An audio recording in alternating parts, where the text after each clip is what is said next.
Now I'm going to introduce our first comedian. This guy is a Jew from New York, a Goomba. You'll love him. Give it up for Jeff Simon!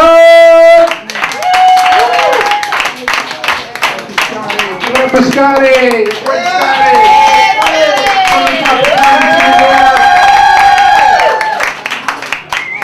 He's one of the few attorneys that admits that he has sticky ball syndrome.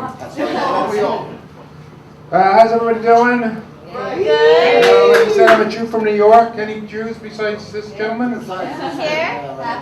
You really half? That's good. That's good. That's good.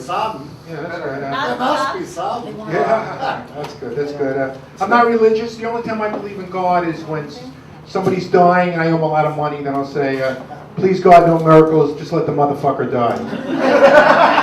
And my favorite, the best deal I ever made was marrying a shiksa. You know what shiksa is, right? That's a girl that's not Jewish. Oh. We had 3 kids, none of them got bar mitzvah. I made $100 grand on that deal.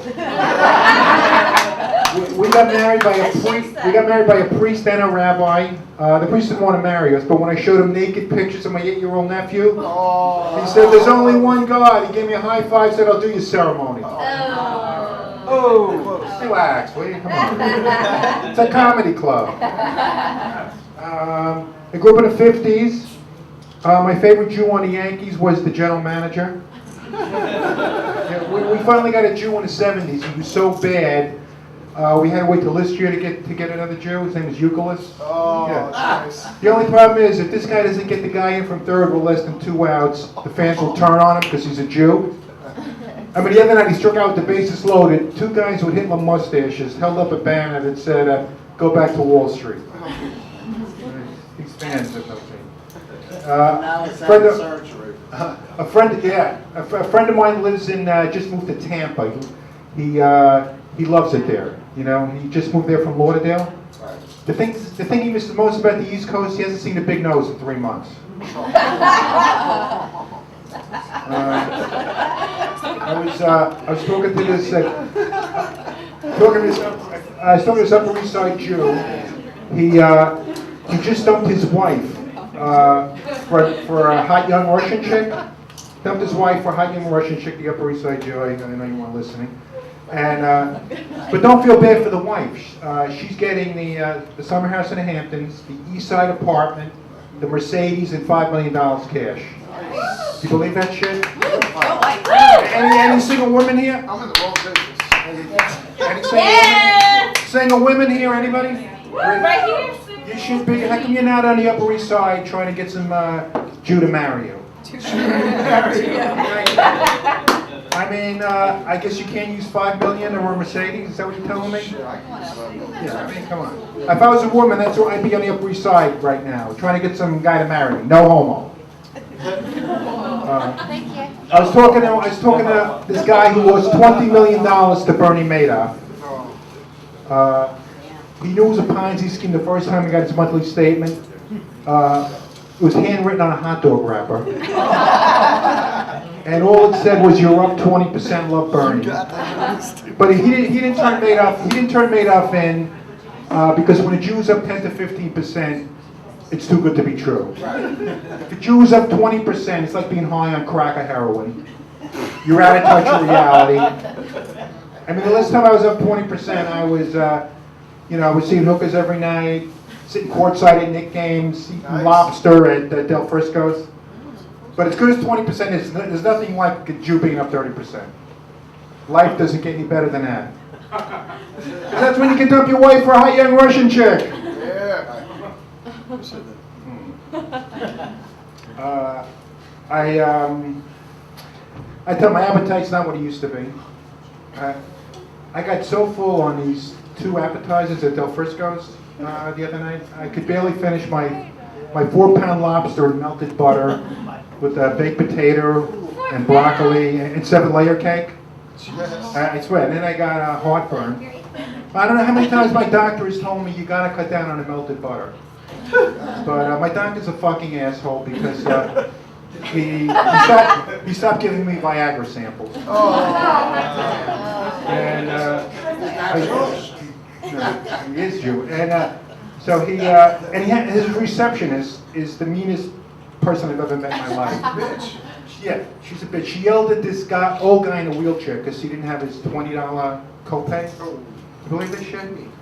I hate old people. I yell at them all the time. But if you're in a wheelchair, I don't yell at you. Unless you don't laugh at my jokes, then I won't fucking yell at you. My son just quit a job. He was making $500,000 a year on his job. Really. Is he single? Yes. I have a friend. But he took a job that pays $1 million a year.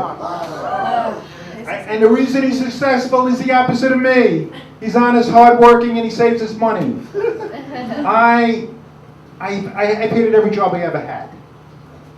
In fact, I work for Rite Aid now, and I'm a pharmacist. And Oh. it is. Yesterday was just an impossible. Yesterday was an impossible day. Yesterday, every gay guy in Manhattan was in Rite Aid yesterday. We had one of these blowout sales on Bounty. What the fuck is it with gay guys and Bounty people? I don't want to know. I know you guys have active sex lives, but how many rolls do you need at one time, you know? Not fucking real, you know? And you don't get, and I don't get it. you don't get the joke? All right. Some people got it, got a nice laugh. Paper Got a nice towel fucking- roll, 2. Got a nice fucking laugh. And, what was I going to say, the next joke? And then, I forgot, he's got anyway, he's the cheapest fuck I've ever met. He won't lend me 5 cents. Last time I saw him, he made me pay for breakfast. You believe this shit? And, he lives in Cleveland. He was in town last weekend with his new girlfriend. All his girlfriends are clones of each other. They're all like 5'4", cute turned up nose, cute figure, but you can't have a conversation with these chicks, you know? You just can't, it's just one word answers, you know? I said, you know, would you like to have sex with me? No. How was the flight? Good. How was the trip from the airport? Good. Would you like to slide over on a carrot so I can put my arm around you? No. She's the dumbest fucking chick in the world. She doesn't know who the president of the United States is. Oh, bad. Do you believe this? She thinks the most powerful person in the world is the head football coach of Ohio State. You know, these Midwest chicks from Ohio? Yeah. Close. And I asked her who the father of our country is, and you know what she said? Woody Hayes. Nice. Woody Hayes. And then I got a daughter living in Texas. I don't want to talk about her, you know. And then I did a lot of coke in the '80s. Boy. What a great drug! What a great drug! All right. I mean, when you're fucking a chick, you could last forever. When I was playing ball, I thought I was Larry Bird. And every joke kills on coke. Not like this hit or miss shit, you know. Every joke kills on coke. And everybody did coke in the '80s. Everybody. If you came out of a bathroom in the '80s and weren't whistling, you were just out of coke. And it did make you a little paranoid. Like if I was open you to get me the ball, I would threaten to kill you. Even if I wasn't open, I would threaten to kill you. And I used to get into fights with everybody on coke. Everybody. My proudest victory, and I never lost a fight on coke. Ever. My proudest victory was against my mother-in-law. I told her to shut the fuck up, you fat bitch. She started to cry and stopped talking. Boy. And the Ring magazine named me Fighter of the Year. And the rematch was on pay-per-view. I kicked her ass in that one too. Boy. Coke's a great drug. You know, it's a great fucking drug. I got Freud did his whole theory on cocaine while he was high on cocaine. And I just bought this unbelievable weed, 500 an ounce. 500. This shit's so unbelievable. It takes you to the next level and doesn't fuck you up. You need a new dealer. No, but this is worth it because I get money out of the ATM on a first try. And you can multitask. You can multitask on this drug. You can. I can go from like the Today Show to Morning Show to Sports Center without a problem, like this morning. And but it's so expensive. I try only to use it for special occasions, like if a hooker's coming over or there's a family get together. For all other occasions, I use the 200 and out shit. No, that's And the only problem with Coke is you smell like weed is you smell like weed. You know, you smell like. I was in a bar the other night, and some guy says, "I smell marijuana." He's staring right at me. You know, I know the guy. He's some asshole Republican who thinks marijuana is a gateway drug to heroin. He still has a Romney Ryan bumper sticker. He listens to Rush in his car, jerks off to a picture of O'Reilly every night. He makes all his girlfriends wear padded bras and dye their hair blonde so they look like Fox News Channel anchors. He's a typical asshole Republican, you know? what's wrong with that? Fucking idiot. You a Republican? Yes. Sorry. Oh, it's all right. It's all We right. disagree. I used to be one too, It yeah. happens. I hear you, man. I hear you, man. If you're a comedian in New York, you gotta be, you can't be a Republican. No. You gotta be a liberal. You gotta be a Yeah. liberal. And like I said, I'm a pharmacist for Rite Aid, Nice. and my wait time is like 20 minutes. That's not bad, right? 20 minutes? Unless, you know, you threaten to call my force and get me fired. You know, because I gotta last for 2 more years. That's when I'm eligible for like Social Security and Medicare, so I can't get fired. You know, so this daddy's little girl entitlement bitch double parks her Mercedes in front of Rite Aid. Double parks her Mercedes and tells me if I don't rush her script, she's gonna get me fired. I did in like 20 seconds. You know, 20 seconds, because I need my job. You know, then this gay guy comes in 10 minutes later, says if you don't suck my cock, I'm gonna get you fired. I said to this guy, get the fuck out of here. I get out of work at 5 o'clock. I'll see you in a parking lot behind the dumpster. You know, where we always meet. No homo. I gotta keep my job. I gotta keep my fucking job, you know what I mean?